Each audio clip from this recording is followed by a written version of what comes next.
અંબાલાલ કાકા, હવે હવામાન કેવું રહેશે વરસાદને લઈને? વરસાદના હવામાન અંગે જોઈએ તો અત્યારે તારીખ 18 થી 22 રાજ્યના ભિન્ન ભિન્ન ભાગોમાં છૂટો છવાયો હળવો વરસાદ થવાની શક્યતા રહેશે. કોઈ ભાગમાં ગાજવીજ થવાની શક્યતા રહેશે. પરંતુ આ વરસાદ જે છે એ ગરમી સાથે થવાની શક્યતા રહેશે અને ઘણા ઓછા ભાગોમાં થવાની શક્યતા રહેશે. પરંતુ એક મજબૂત સિસ્ટમ બની રહી છે. દક્ષિણ ચીનમાં આવેલા પ્રસાદમાં જે વાવાઝોડાની અસરના કારણે આ સિસ્ટમ હવે ઇન્ટેન્સિફાઈ થઈને લગભગ તેના અવશેષો બંગાળ ઉપસાગરમાં આવશે અને બંગાળ ઉપસાગરની સિસ્ટમ વધારે સક્રિય થશે. લગભગ આ સિસ્ટમમાં 22 તારીખની આસપાસ વાવાઝોડાના અવશેષો આવવાની શક્યતા રહેશે.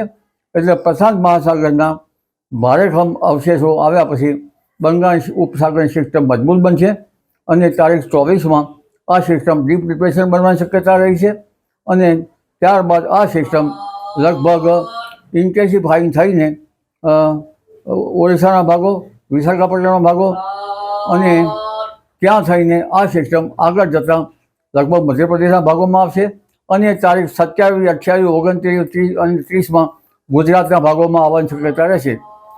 અમદાવાદ અને ગાંધીનગરના ભાગોમાં વરસાદ થવાની શક્યતા છે. મધ્ય ગુજરાતના ભાગોમાં પણ વરસાદ થવાની શક્યતા છે. આમાં કેટલાક ભાગોમાં હળવા ભારે વરસાદ થવાની શક્યતા છે. કેટલાક ભાગમાં તેજ વરસાદ ઝાપટા પડવાની શક્યતા રહેશે. સૌરાષ્ટ્રના, દક્ષિણ સૌરાષ્ટ્રના ભાગો અને લગભગ કોઈ પશ્ચિમ સૌરાષ્ટ્રના ભાગોમાં કંઈક ઓછો અને સૌરાષ્ટ્રના અન્ય ભાગોમાં પણ વરસાદની ઝાપટા પડવાની શક્યતા રહેશે. પરંતુ દક્ષિણ ગુજરાતમાં આહવા ડાંગ વલસાડમાં ભારે વરસાદની શક્યતા રહેશે. આ સિસ્ટમ મજબૂત હોવાના કારણે લગભગ મહારાષ્ટ્રના સંલગ્ન ભાગો, વલસાડ તેમજ આહવા ડાંગમાં ક્યારેક આ સિસ્ટમના કારણે 8 થી 10 ઇંચ કે તેથી વધુ વરસાદ થઈ શકે છે. ક્યારેક પૂરની સ્થિતિ પણ સંભવી શકે. પરંતુ ગુજરાતના ભાગોમાં લગભગ કોઈ ભાગમાં 1.5 ઇંચ, કોઈ ભાગમાં 2 ઇંચ, કોઈ ભાગમાં 4 ઇંચ જેવો વરસાદ થવાની શક્યતા રહેશે. એટલે આ સિસ્ટમ જે છે એ પવનનું જોર વધારે છે અને આ મજબૂત સિસ્ટમ આવતા ગુજરાતના ભિન્ન ભિન્ન ભાગોમાં હળવાથી ભારે વરસાદ અને કેટલાક ભાગમાં ભારે વરસાદ થવાની શક્યતા રહેશે. આ વરસાદની સિસ્ટમ ગુજરાતમાં તો લગભગ સપ્ટેમ્બરના અંત સુધીમાં રહેશે. પરંતુ તારીખ 3 ઓક્ટોબર સુધીમાં લગભગ દક્ષિણ ગુજરાતના ભાગો અને